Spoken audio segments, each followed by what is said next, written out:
was the number there? Ooh, I can't tell the whole world. How dare you? Can you see that? Do you need your spectacles for that? Do you need your old man glasses? I need your disrespectacles. Dude, I'll give you a disrespectful. Okay.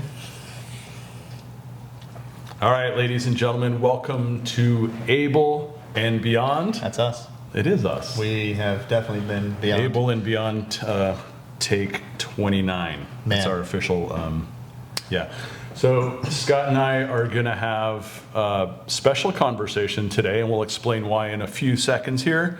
This conversation was inspired by our last guest, Brian Weaver. Sure was.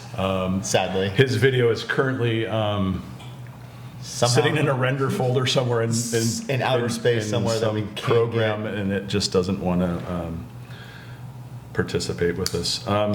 So today we're going to talk about the fruits of the Spirit. Ooh. Yeah, we sure are. and how that relates to disabilities and the bridging the gap and kind of making those disabilities fade away. Yeah. That's good, man. Making those things vanish. Yeah, I mean, I think it's like one of those things where like people got to understand, like it's not like a program, like it's not like a new church program. You know what I mean? Like a special initiative. Like I feel like that is like that change that we need to do in our hearts. You know what I mean? Like when we stop seeing them as like a diagnosis and like understanding that they're another person, like a brother and sister that was made in the image of God. Like that true inclusion it's that byproduct, you know what I mean, of a church that is truly like being a church. Like that, I feel like that's the true thing, is like a church truly being what a church stands by. Exactly. That's exactly right. That's a great way to look at it.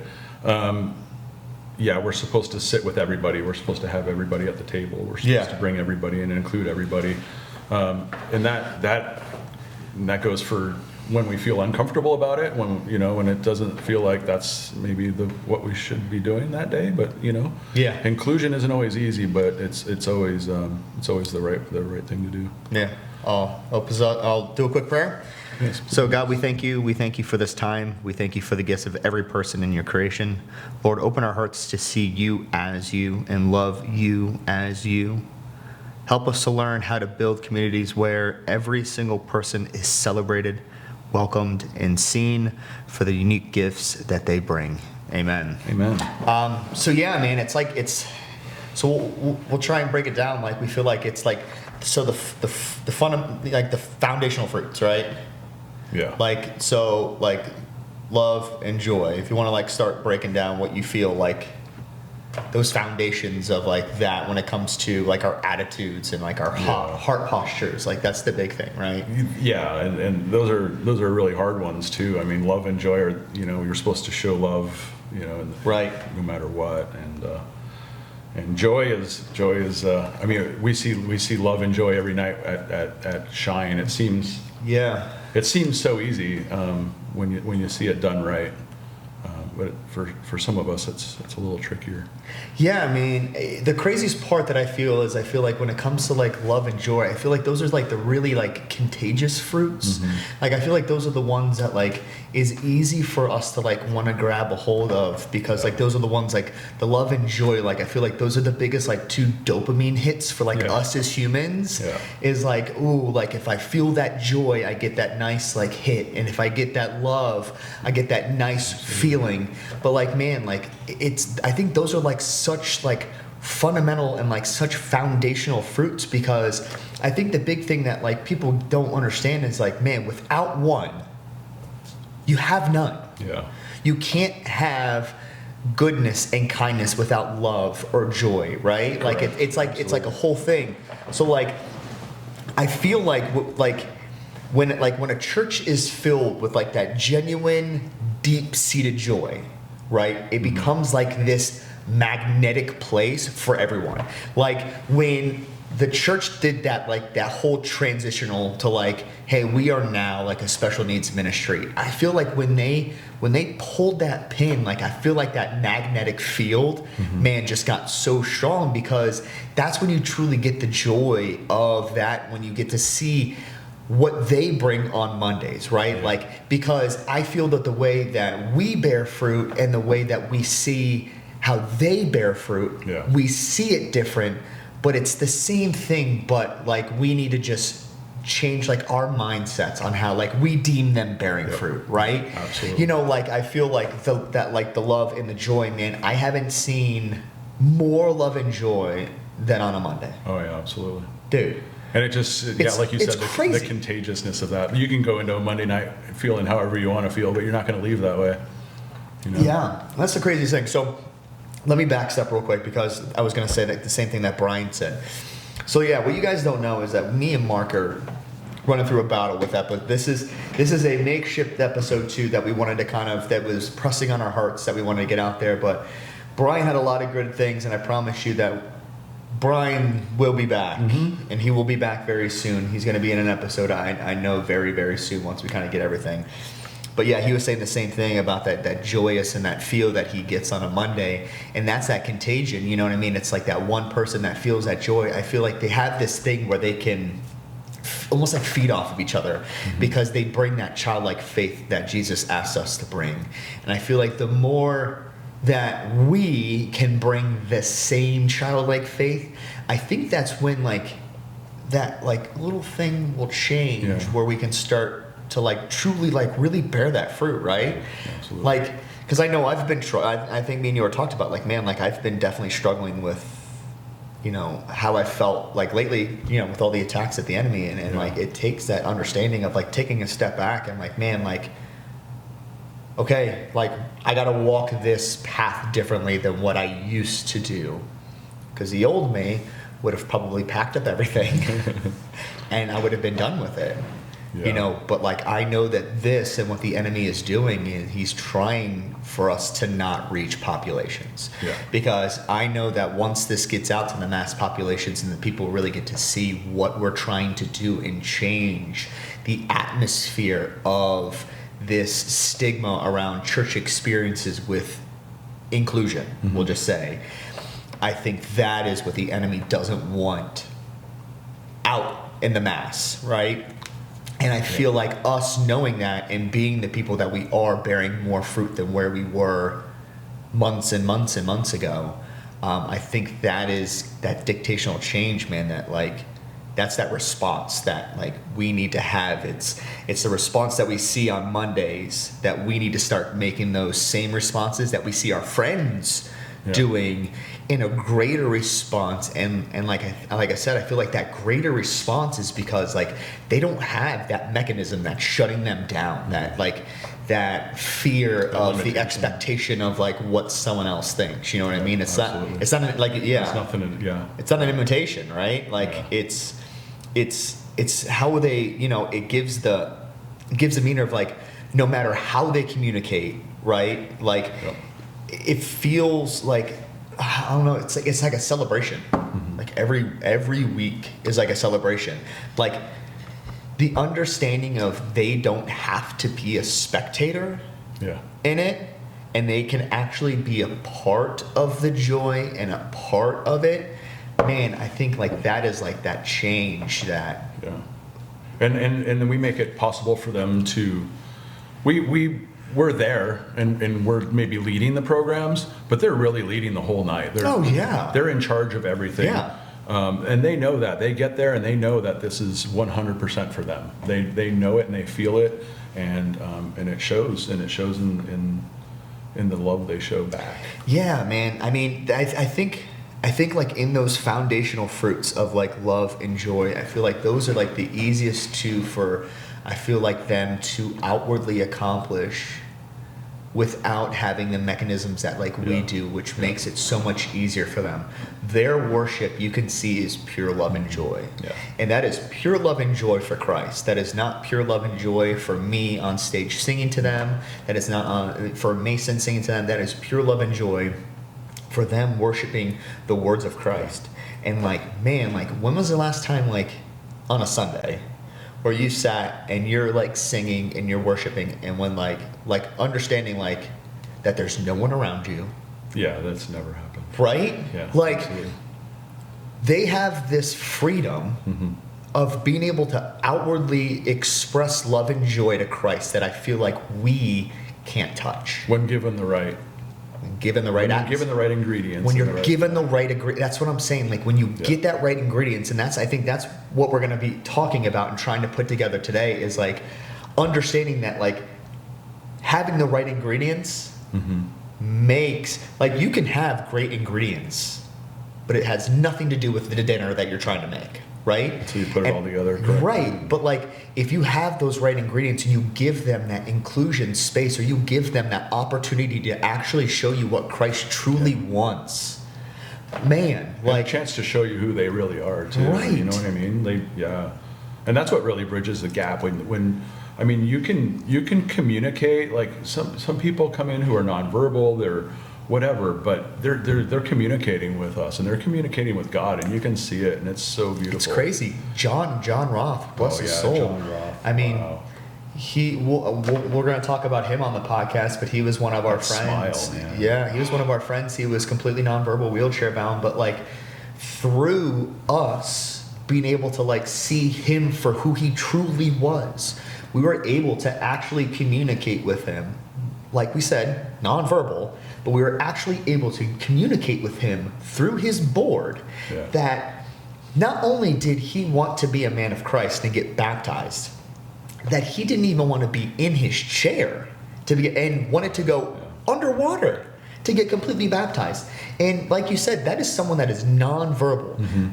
But we look at them and we're like, oh, I'm going to talk to him a specific way, or like he doesn't understand. No, like the understanding is there. The communication should be there as well. Yeah.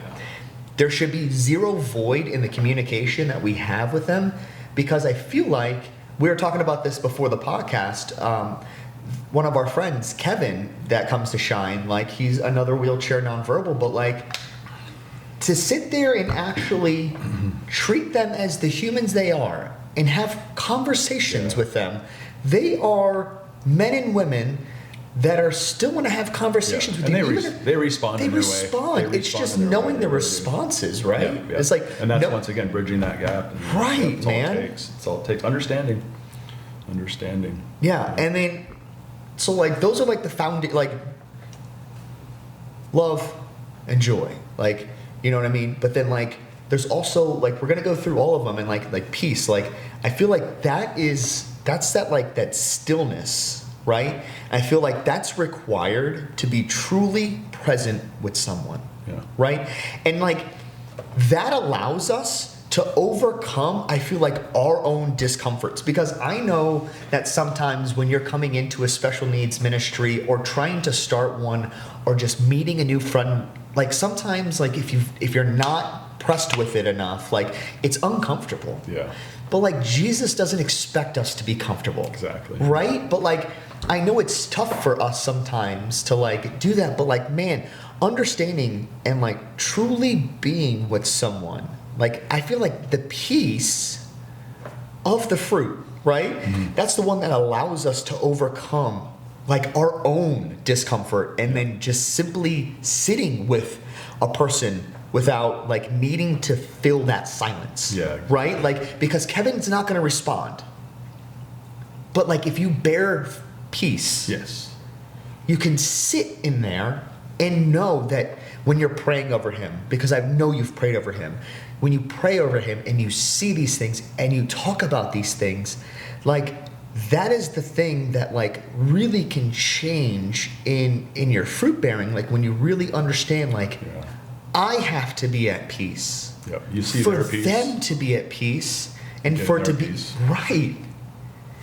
Yep. Then you're more vulnerable, and that's when everything. Yeah. That's when all the walls fall down. That's when all the communication opens up. But like, nailed it. You know what I mean? But like, it's not just that. I feel like it's also like understanding that like if you're quiet enough, not only will you like get a better understanding, but man, Jesus could speak through you in that moment to speak to them, to talk to them. Like Jesus could be moving in the situations that you don't even know, like that you truly are a part of, right? Like, I feel like it's one of those things that I feel like we fail to do. Like, I know me, I am you, but you know me, I don't sit still. I am not a still person. And I know that. And I have things in my life that like I know that I have to dedicate myself to. That is the only time that I can really sit at the feet of Jesus and like be still. And right now with everything we're doing, I know that that time has kind of, it's slipping a little bit, and I know that I need to get back there more. But like having the knowledge and knowing that we have to be at peace. Like there's got to be a point, no matter where it is in your day, that like, I know it's uncomfortable, but like sitting still in silence with the Lord. Yeah. It's the benefits that it could bring to someone. I mean, I don't know your practices. I don't know if like that's something that like you. Absolutely. I do it every single day. I have probably more of that than most people. I'm a huge advocate of it. I mean, I do meditation. I pray. I do anything I can do to just have quiet reflection time and open myself up to hearing. And where do you feel like that has transitioned and like really helped you? Because like I said, I know when I'm starting to slack, when I can feel my fruit like start to like, not like slip, but like I can feel like, you know, where sometimes I wouldn't get agitated. I can feel myself kind of getting a little more angry. Like what was that like change for you where you're like, okay, I need to do this every day? Like, because there's probably some people out there that truly don't do that. Like there could be parents or caregivers that have a special needs son or daughter that like truly don't know what it means to like have that like quiet time, maybe because they don't have it or like don't have find time for it. But like, what would you say to someone that like is like that doesn't have the quiet time or is like kind of like struggling to find it? I would say make the time for sure. I mean, you have to find the time, and it doesn't take hours. You don't need hours of. The more you can get, the better. Yeah. But like you just need 5-10 minutes, and you just need to go, and you need to find a quiet spot, and you can just tell everybody around you, look, I need this, half hour, and just find a quiet spot and just sit, close your eyes, do whatever you have to do.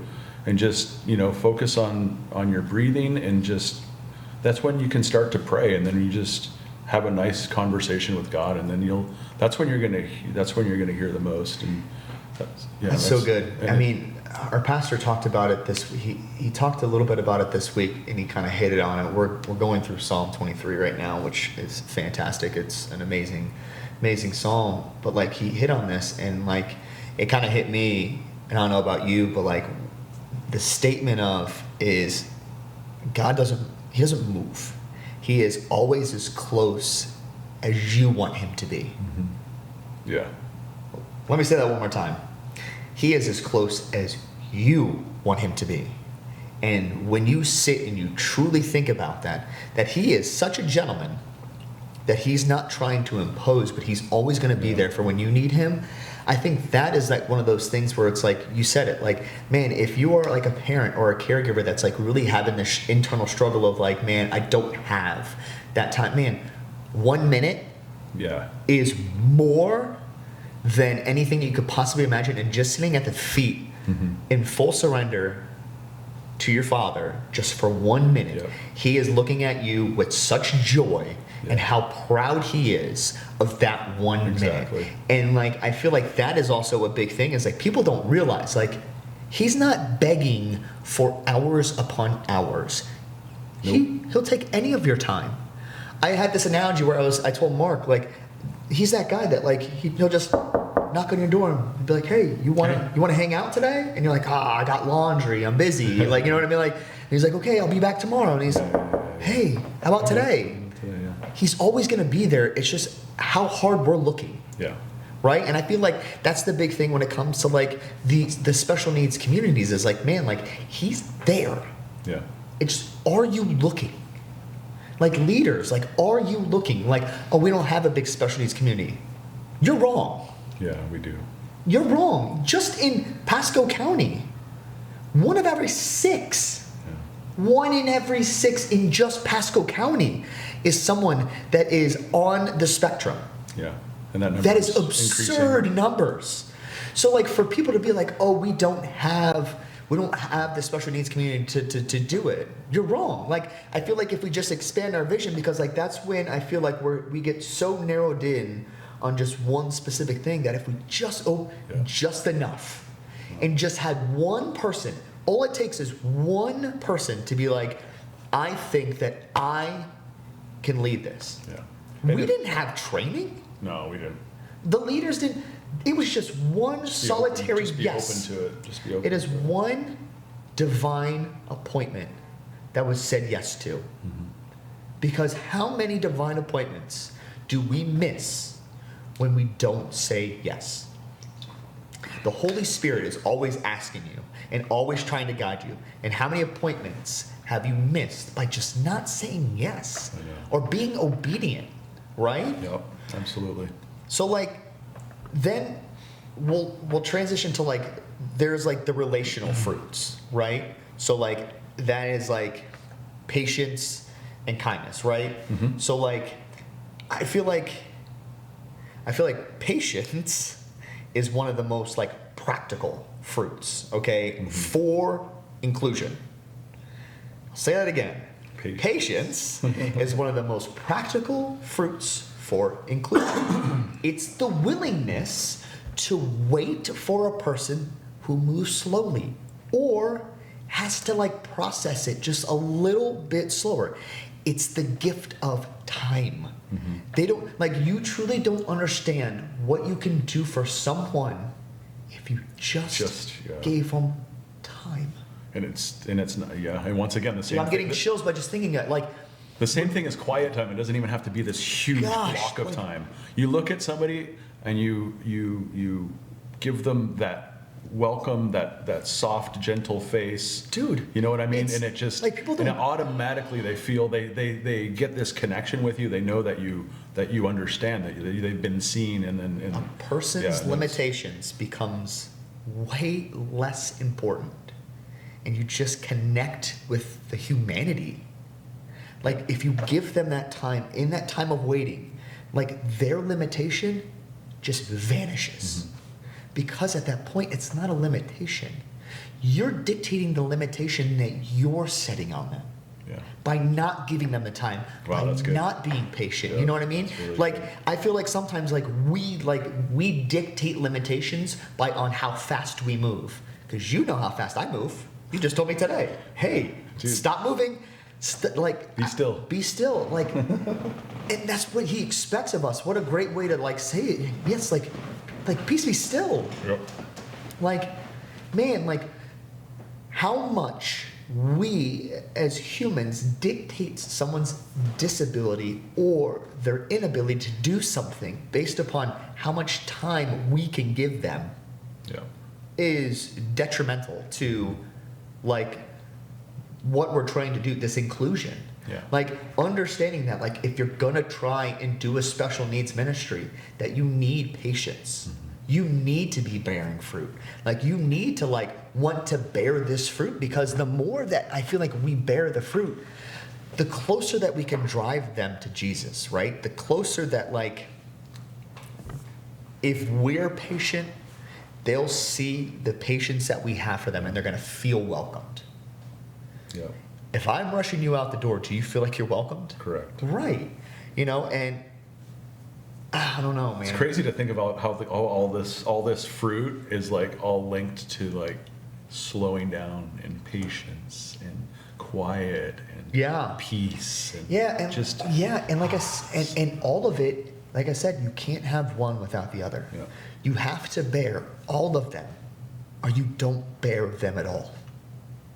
Like that is like, it's such a misconception where it's like, oh, I'm trying to bear this one, I'm trying to bear this one. No, like you have to be fruit bearing. Yeah.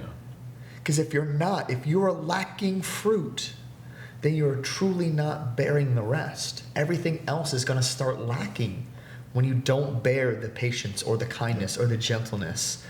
Like, if you're not faithful to people, how can they treat you with such peace or love? Like, they're trying to give it, but like, you're not being faithful, right? Yeah, it's like that old like business thing. You know, you can have it fast, good, and I don't know, whatever. But you can't have all three. You can only have two of them. Yeah. Right. So yeah. you have to have all of the fruit in order to get. Yeah, absolutely. And then kindness. Kindness. Right. I mean, those are like those small actions, right? I feel like those are like those, like you said, like that's just the smiles or just the simple, hey, Yep. How are you? I'm Mark, or I'm Scott. What's your name? Having the realization that they are people too. Yeah. They want to know who you are. And I promise you, if you step out in faith, the joy that you will get from the conversation will come from you stepping out in faith. Yep. And just saying hi to someone that you would never do on a normal basis if you have never spoken with someone with special needs or haven't, like, if you just step out in faith on one Sunday, if you have someone that's at your congregation that is on the spectrum or special needs, I promise you, you are not going to frighten them. I promise you that you are not going to get scared by them. No. I promise you it's going to be one of the most gentle conversations that you've probably had. Yeah. Like, the joy that I get from just the simple, I don't even get hellos anymore. I get the hugs and the love that you get from just the kindness response that you've given them. Man, you don't understand that you can come to the ministry, the special needs ministry, once. They'll remember you. Yes, they will. They will remember you. And they are going to remember you when you come back. People always think, oh, they won't remember.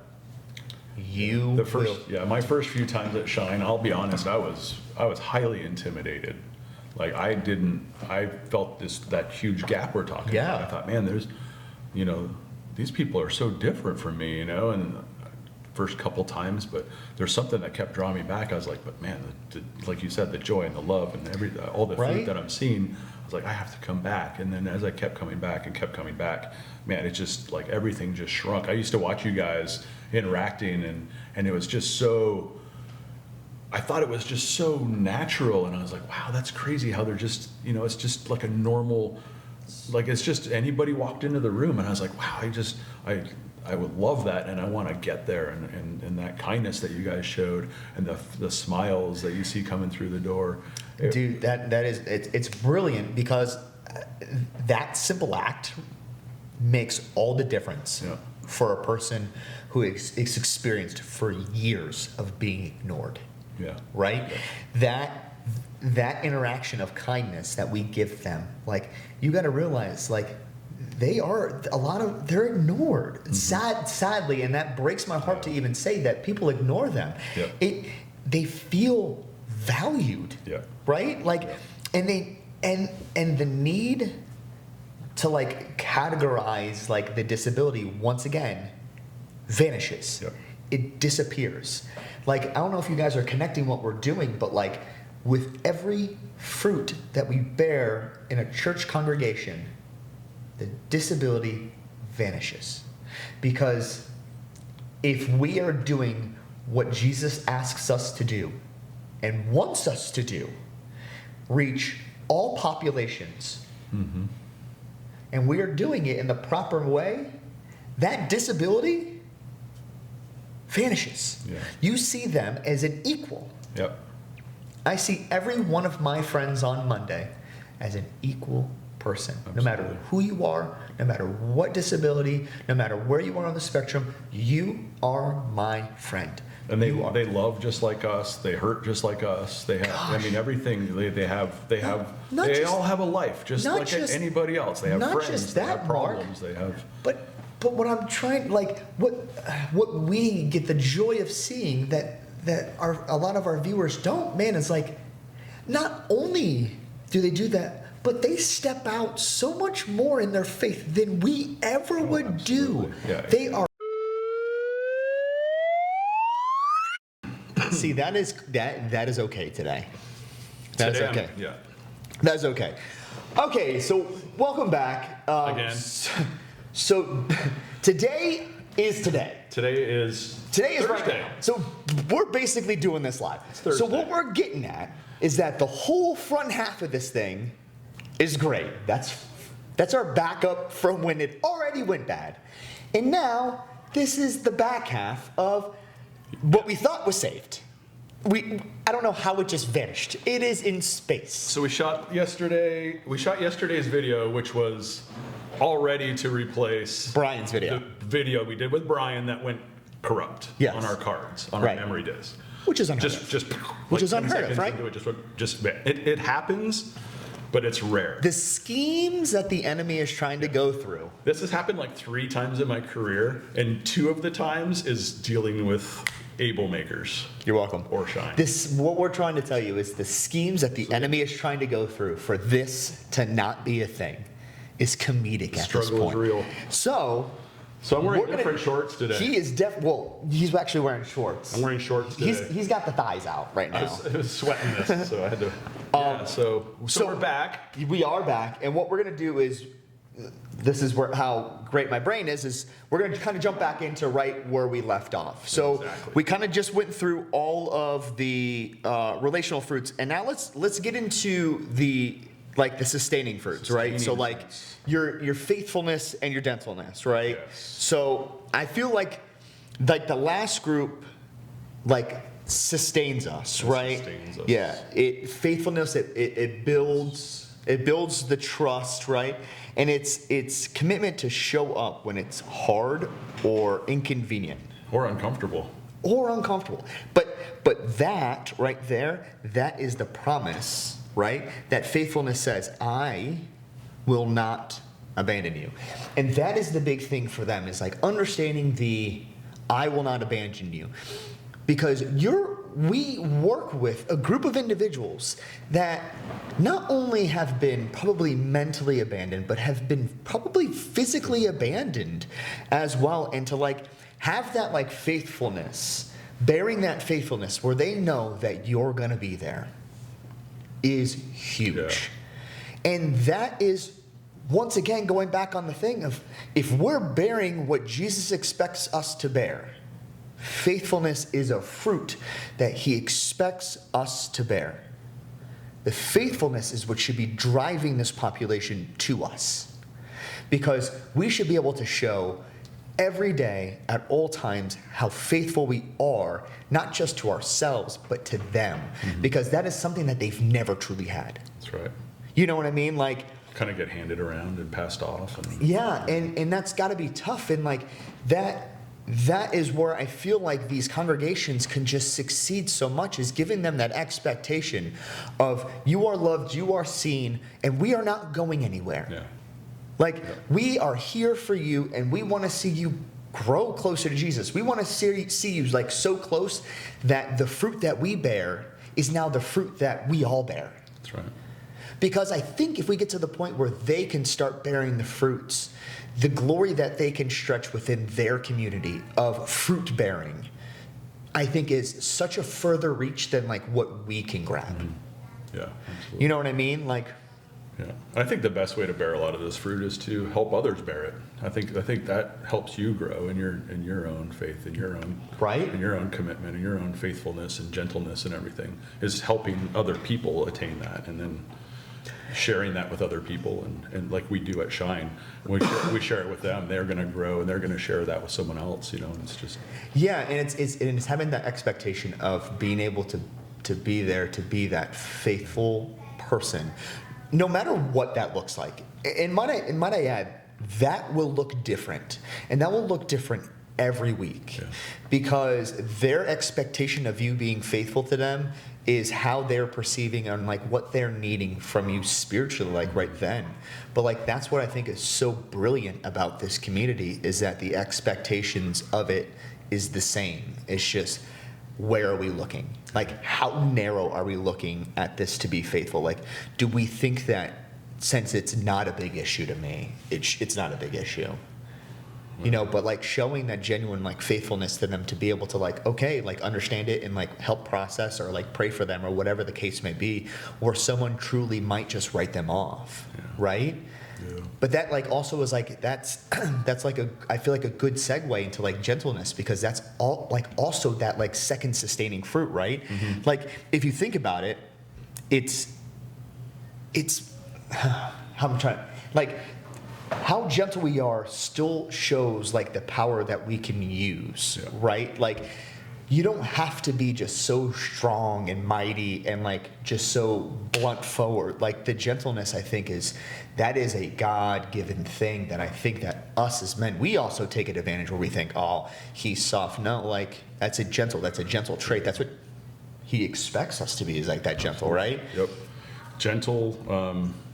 It's vital for people who feel intimidated or excluded. Gentle spirit disarms fear. It just takes all of the fear out of the room, you know, when you do it right, and you know, it reveals the true person, and that's how we're going to get to know each other. Yeah, and especially when you're dealing with, sometimes even though they are 50, 60 years old, they might not deem themselves as 50, 60 sometimes. And if you're so abrupt with them, their spirit can only be like 15, 16 years old. That's why they maybe are coming off the way that they are to you. And they need that, just that gentle, like, almost like a gentle rebuke. Like sometimes like we don't need to just be so forceful with everyone. And I think that could be a trait everywhere in this world. Like you don't need to be so abrupt. Like even like the gentle rebukes, like it's still like Christ forward. Like that gentleness is like, sometimes I think that is one of the biggest traits that we fall flat on, because we don't think that, like, we look as gentleness as weakness. Yeah, exactly. Yep. Right? Especially as men in this society. You know what I mean? If you're soft or you're caring, or you know, you're not supposed to be that. You're supposed to be this big tough guy. Weak. You know, just drives a big truck and eats chicken wings, and you know what I mean. But I used to drive a big truck. Yeah, and you're a different guy now. I am. So there you go. I might be minivan. I might be onto something here. I drive a actually. minivan. So, yeah, now he drives a minivan and he's a sweetheart. I am. So there you go. No, but where was I going with that? Yeah, you were just talking about like big trucks as a dog. Yeah, big trucks and chicken wings. Oh yeah, like just the expectation that like men.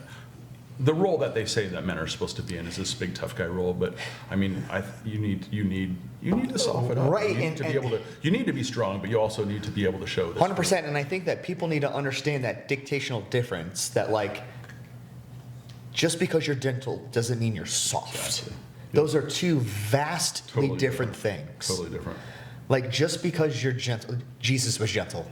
He also flipped tables. He's very strong though, and he also flipped tables. Yeah, exactly. You know what I mean? Like, he expects gentleness from you. He expects the bearing of that gentleness, because like we said before, that is the fruit that is like the sustaining fruit. Mm-hmm. You know, like that, I feel like those are like getting to be like almost the backbones to like everything. As like I said before, you can't have one without the other. And I feel like the big one, as you're right, like especially like males, is where we fall flat, is we fall flat on like this gentleness. Mm-hmm. Gentleness, and of course, the last one we're going to go to, big reveal, self-control. Like we dig ourselves in these ditches because we have that expectation of the big, strong man. Newsflash, so does our friends. Yeah. Newsflash, you are dealing with individuals, even if this is the male population, that truly go through that and honestly don't know how to like respond internally sometimes. And that sometimes comes out with the aggression or the outburst or the whatever the case may be. But like, that's something that like we like try and work through them with Jesus and explain to them, like, and try and work through, because if they don't have the resources like a community like we do. Danny is one of the biggest bears in the world now. But when he started, he would almost want to put a hole in the wall at TLC. Wow. It's bearing fruit, even when you don't know that they're bearing the fruit. they are. Yeah. And it's, like I said, like I was just going on the track of like males, because like that is what I see like in our community of like the males when it comes to that gentleness. It's still even a misconception there. So that just shows how close like we are. That's what I'm trying to say, is that disability needs to vanish. Like we shouldn't even think about it. We should think of them on the same plane as us, because they deal with the same things we do. They just process them different. And it doesn't make it wrong. Yeah, exactly. Right? It makes it different. But who else should be different in this world? Yeah. Christians. Yeah, absolutely. We're expected to be different. Expected. What if we've been doing it wrong? Well, aren't we doing it? That's what we are doing. If you admit, if you're a Christian, you're doing life wrong. You got to admit that first off. But yeah, this is, this is a group of people who they're exactly the same. Like you said, that once these vanish, they feel the same things we feel. They love the same way we love. They fear the same things we fear. Yes. They have nightmares at night sometimes when they have something coming up the next day. It's exactly the same. It's just just the outward expression that they just can't share it the same way. They deal, and you're so right, man. I can't even tell you how many times that I've prayed for our friends that deal with lust and deal with all the same things that we deal with. The difference is they're not afraid to come to you. Correct. We have that mechanism that stops us. We have altar calls every Sunday. And yet there's people still sitting down in the congregation that needs it so much, that is resisting because if they feel that they would be shamed by someone else. Yeah. If you could have the mentality as our friends do, right? But that's I've been there. I know, but the cool thing is like, man, sure. And that's what I'm trying to say is if we had that switch that they do, where it's like, hey, not only am I lusting, I would love to pray about it, and then. Not only while that's happening, we have another friend come and pray with them. Exactly. That's so beautiful. And when they just do it naturally, and they see someone struggling with it, whatever it might be, when they walk over and you see them put their arms around each other and pray, and then they work it out together. And then after a few minutes, they're back to worshiping or back to whatever they were doing.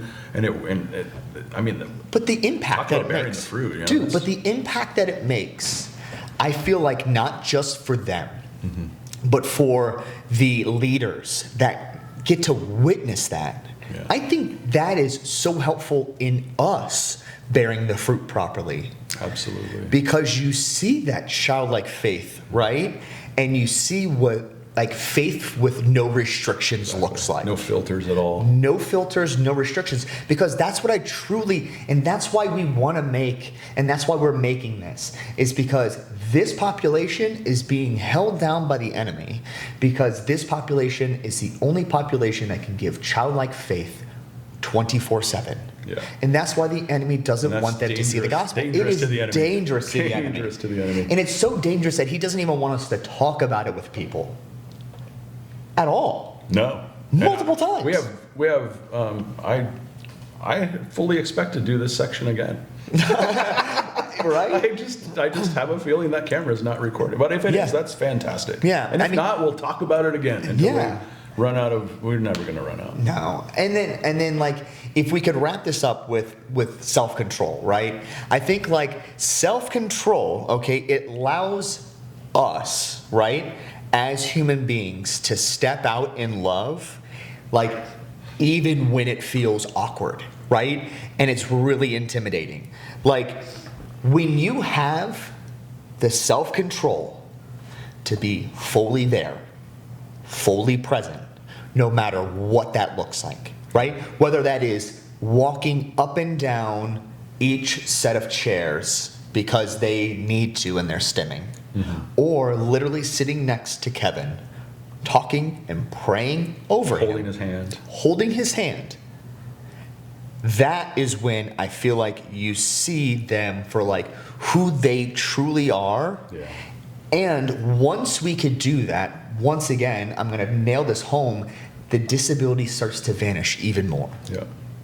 And that is the big things. It's like, man, like allowing us to step into what God has truly created us to do, to fully be present, to fully give our self-control, to know that things need to look different for them to be happy or safe or feel welcome. Like allowing us to not be comfortable because Jesus doesn't want us to be comfortable. Allowing us to be uncomfortable for them to truly know that they are loved. Yeah. It all vanishes and you become one full body. You become that one full body with Christ, right? Like I know, Mark, I mean, like truly, when you're with Kevin, you can see like the Holy Spirit around. Like for them at home that don't know, if you can just kind of give a background of kind of like what I'm talking about, like you and like the buddy and with Kevin. Oh yeah, I've buddied with a few people so far. Kevin's special to me. He's nonverbal. He's in a wheelchair. Most of the time he spends kind of hunched over. And he doesn't really respond much. He loves to have his hand held. He loves to be talked to. Yeah. So I just like to sit there and just talk to him, guy to guy, like, hey man, what's up, dude? How you doing? How's your day going? Are your parents still following you around everywhere? I tell him stuff like that. Yeah. And I can tell he looks up and he hears me and he knows that I'm joking with him and he appreciates it, I think. Because you get these little gifts. I call them gifts. Yeah. Whenever I get a response from someone, especially someone nonverbal or someone who maybe doesn't respond real well to a lot of things, and when you finally make that breakthrough and you see them and they see you, and for that split second, and it's just so beautiful. I've just absolutely fell in love with it. And Kevin can just make you feel on top of the world when he just looks up at you and he gives you this kind of little smirk, dude. And I live for it. I run to him on Mondays. It's so good. I mean, like, yeah. I mean, like, if you think about it, like, so we had John Roth. It was another one of our friends. And so John Roth was another wheelchair, nonverbal.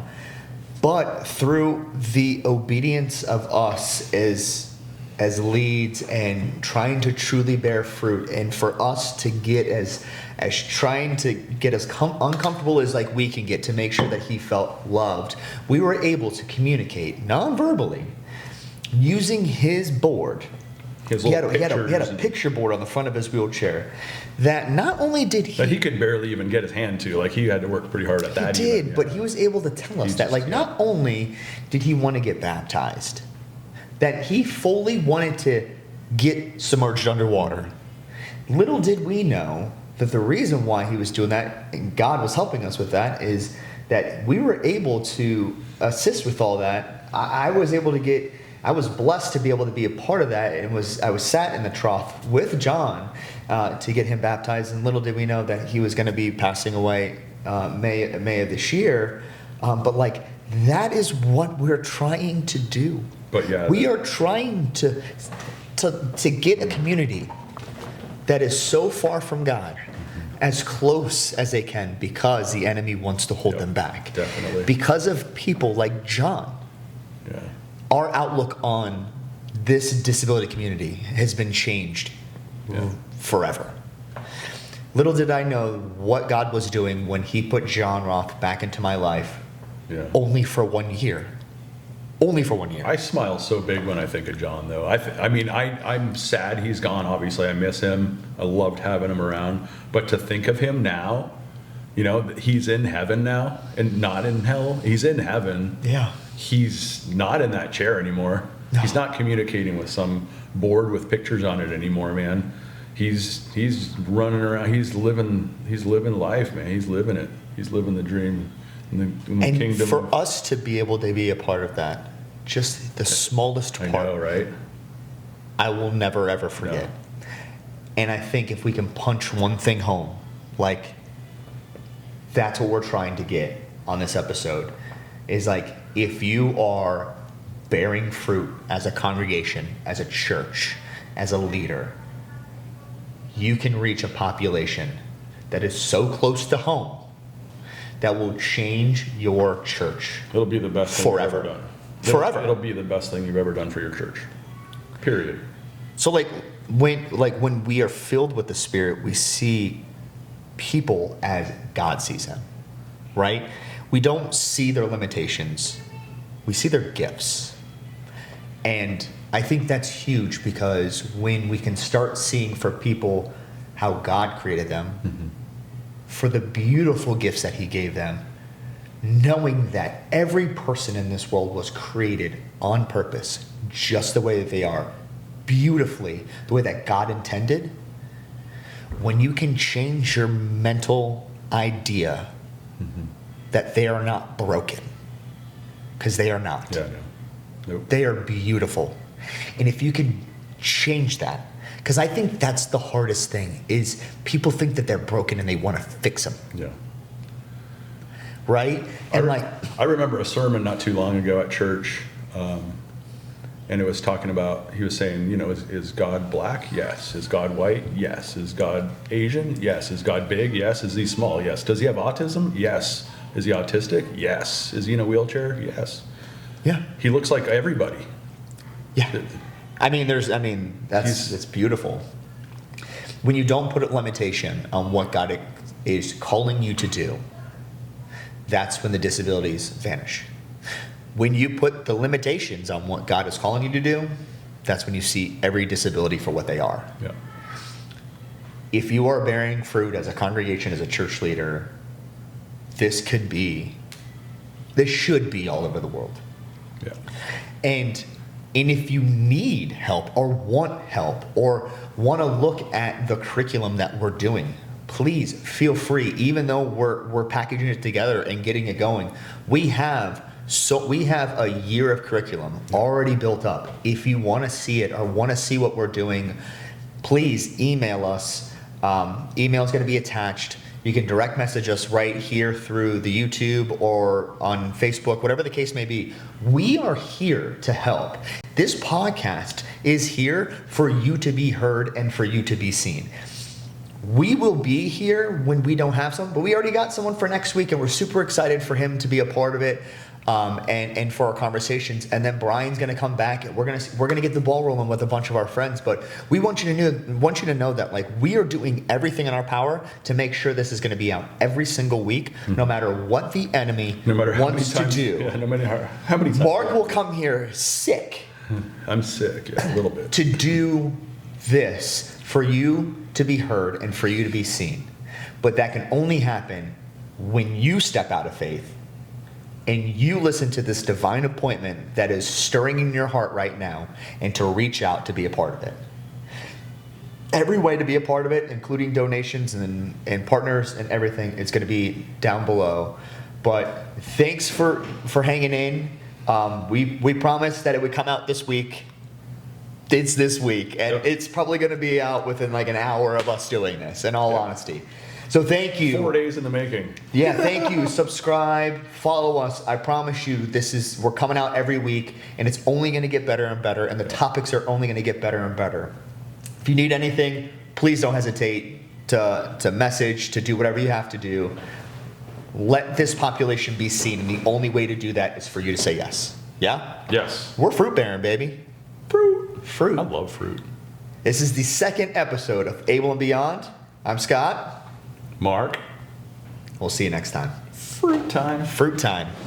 I like pineapple. I think that's the pineapple, strawberry. Oranges are really good. I will